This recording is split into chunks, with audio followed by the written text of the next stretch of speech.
देखिए दोस्तों, ये अपने भारत की संस्कृति नहीं थी, परंतु आज ये मर्दों की कितनी कमजोरी हो गई है, मैं आज इसी का राज बता रही हूँ आपको। तो आप वीडियो में एंड तक बने रहिएगा। चलिए मैं आगे बताती हूँ कि इसका राज क्या है। देखिए, तो 5 भाइयों के बीच में अगर एक बहन होती है ना, वो भी एक लौती बहन, और वो बड़े प्यार से उसे बड़ा करते हैं और सोचते हैं कि ये बड़ी होके कुछ अच्छा नाम कमाएगी। परंतु बहन क्या है ना, आजकल की जो फैशन है ना उसमें जाती है और ब्लाउज सिलवाती है और ब्लाउज के इतना सारा गला कटवाती है ना। और गला कटवा के यही जो ये डोरियां है ना, ये जब भाइयों को पीछे की साइड दिखती है ना और आगे की साइड ये जो डोरियां दिखती है ना, तो उन 5 भाइयों की जो बहन है, उन भाइयों को जो वो नजर जाती है ना उस बहन के ऊपर, चाहे बहन हो या पड़ोसी की बहन हो या अपने घर की पत्नी हो, नजर तो सभी पे जाती है, तो बहन पे भी जाएगी। अब जैसे बहन के ऊपर नजर गई तो जरूरी थोड़ी है भाई चेहरा ही देखे, शरीर पे भी नजर जाती है। जैसे शरीर पे नजर जाती है तो भाइयों को क्या है ना, ये डोरी दिखाई देती है।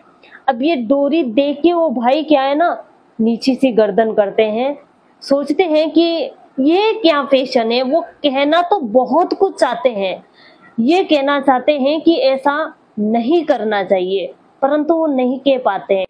जब ये डोरियां दिखती है ना, तो इसका असर डायरेक्ट मर्दों की मर्दानगी के ऊपर पड़ता है। जब ये शरीर दिखता है ना, तो मर्द आकर्षित होता है, और जब आकर्षित होता है मर्द, तो उनका धातु का नुकसान होता है, धातु को खत्म करता है। तो आप जानते हैं दोस्तों, धातु की कीमत क्या होती है? लाखों में, करोड़ों में, अरबों में कीमत होती है। धातु में इतनी ताकत होती है, धातु एक हीरे के समान होता है। तो चलिए मैं इसकी कीमत आपको बताती हूँ आगे। धातु की बरूबाती कौन? ये। और धातु मानव वीर की कीमत जानना चाहते हैं आप? मैं बताती हूँ। हनुमान जी को देख लीजिए, 33 करोड़ देवताओं में से कोई भी समुद्र पार नहीं कर सका था, लंका में कोई नहीं जा पाया था। सिर्फ हनुमान जी में वो ताकत थी जो वो लंका में गए थे समुद्र पार करके।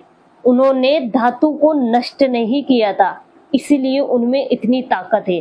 तो चलिए मैं आगे बताते थे।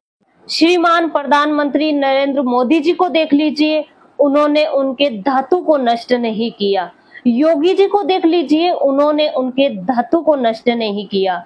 रामदेव बाबा को देख लीजिए, उन्होंने उनके धातु को नष्ट नहीं किया। अरे उन्हें छोड़िए, आप कहेंगे उनकी उम्र हो गई है, वो क्या करेंगे?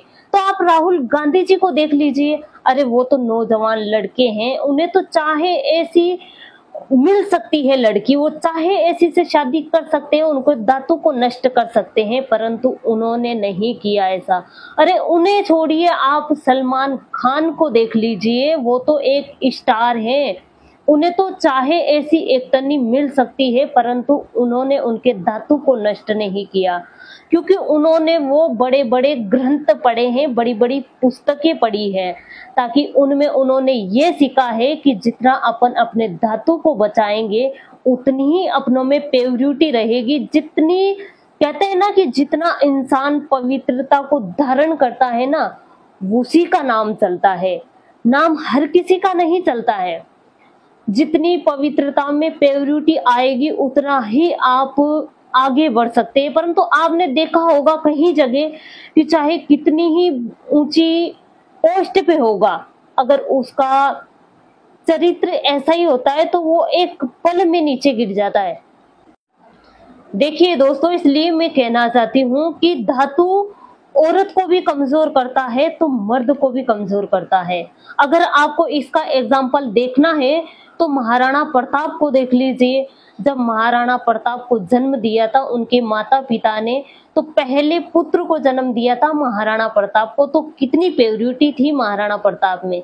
जब उनके पिताजी ने दूसरी शादी की और उनकी छोटी वाली माँ को एक और पुत्र हुआ था, उन्हें देखिए आप वहां पे देख सकते हैं कि जितनी पहले पुत्र में प्योरिटी है, इतनी क्या दूसरे वाले पुत्र में प्योरिटी है। जब उनकी छोटी वाली माँ उनको, उनके पिताजी को दोनों माताओं के पास नहीं जाने देते, वो हर रोज उनके धातु को नष्ट करते थे, धीरबाई जी और उदय सिंह जी। तो देखिए उनका जो प्रियोरिटी है उन्हें देखिए, जो महाराणा प्रताप है उनकी माताजी को देखिए, उन्होंने एक पुत्र को जन्म देने के बाद अपने धातु को नष्ट नहीं किया, तो उनमें कितनी प्रियोरिटी थी। वो मीराबाई बन गए थे परंतु अपने धातु को नष्ट नहीं किया था। अब देखिए उनका। हमारा वीडियो अगर आपको पसंद आया हो तो लाइक करिए, शेयर करिए, और हमारे पेज को फॉलो नहीं किया हो तो फॉलो करिए, और आगे से आगे इसे शेयर करिए ताकि और भी जागरूक हो और देखे और कुछ सीखे।